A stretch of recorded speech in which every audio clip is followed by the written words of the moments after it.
Assalamualaikum warahmatullahi wabarakatuh. Jumpa lagi teman-teman dengan channel cerita bersama Pak D. Jadi ini pagi hari teman-teman. Pagi-pagi begini biasa orang sudah mulai sibuk berangkat kerja atau bahkan dari subuh sudah mulai berangkat sibuk mencari nafkah. Sesibuk-sibuknya orang itu terkadang masih belum bisa mencukupi kebutuhannya.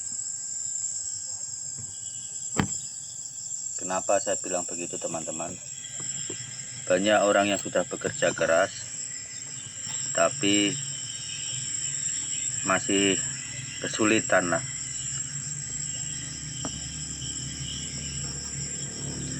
Bahkan masih bingung karena banyaknya cicilan atau angsuran per bulannya itu biasa masih nggak tertutupi.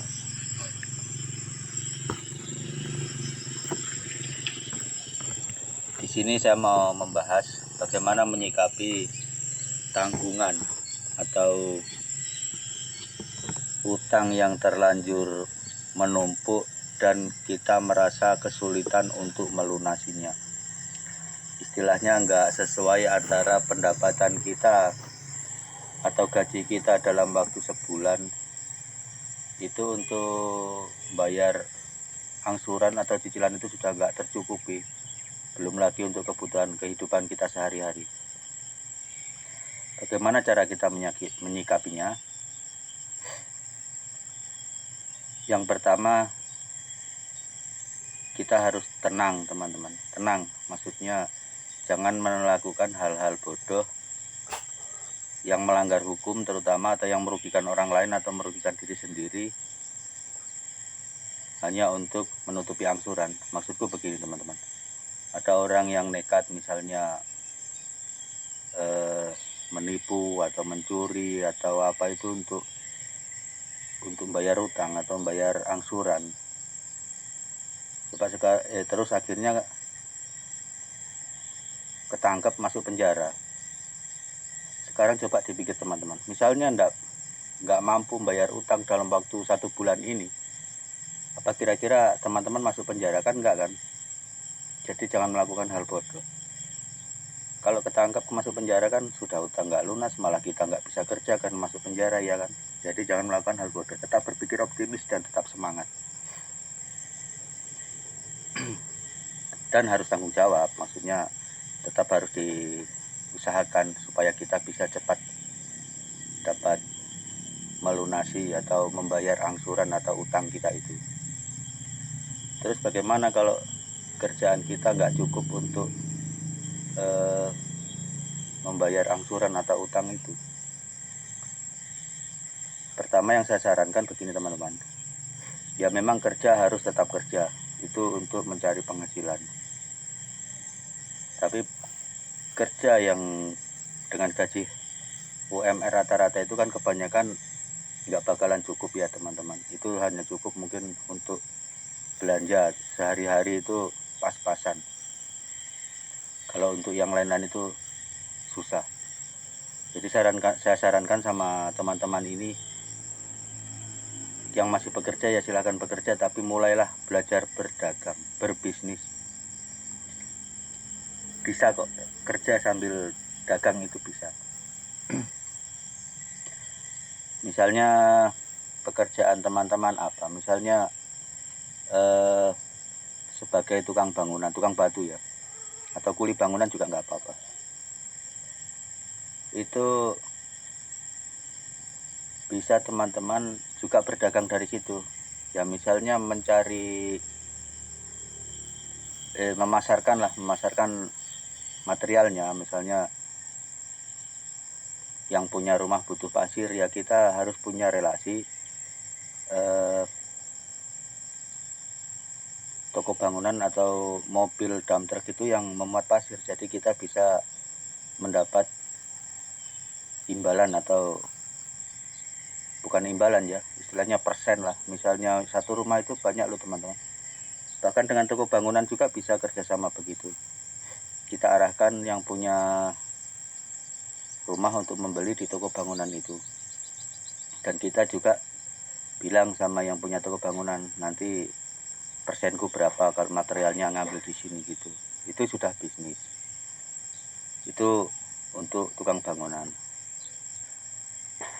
Untuk yang lain-lain misalnya bangun perumahan atau apa, kita bisa ikut berbisnis, memasarkan rumah itu atau memasarkan tanah kapling itu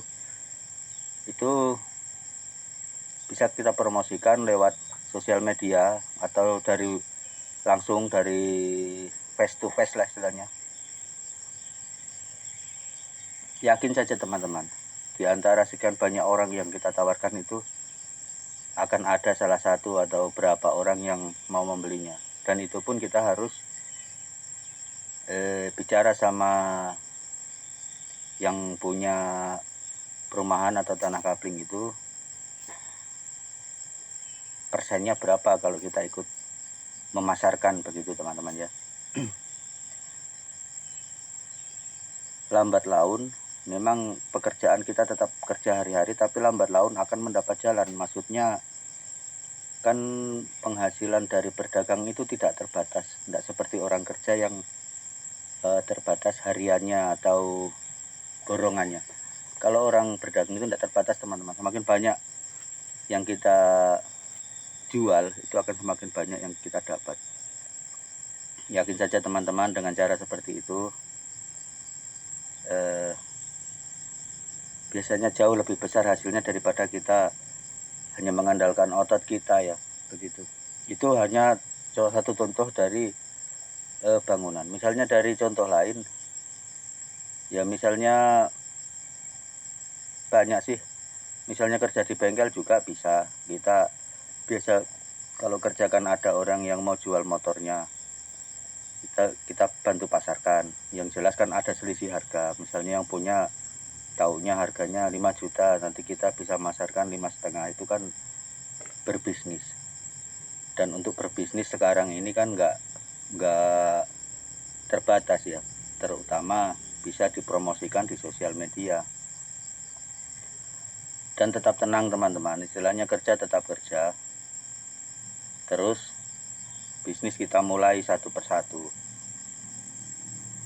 Kalau ditagih bagaimana? Kalau ditagih ya kita kasih. Maksudnya bisnis yang seperti itu tadi kan nggak perlu modal teman-teman ya, itu hanya modal bicara saja. Jadi kalau ditagih angsurannya atau apanya ya, sisa dari kebutuhan kita jelas kita harus pas-paskan lah, supaya ada sisanya buat ngangsur utang atau ngangsur cicilan. Karena apa?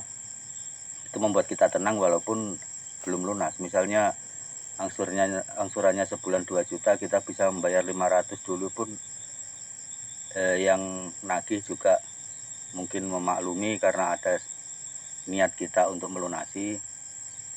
Dan kita juga agak tenang kalau nggak sering didatangi atau ditelepon, itu agak tenang untuk bekerja. Jadi begitulah intinya teman-teman. Jangan batasi diri kita untuk berusaha.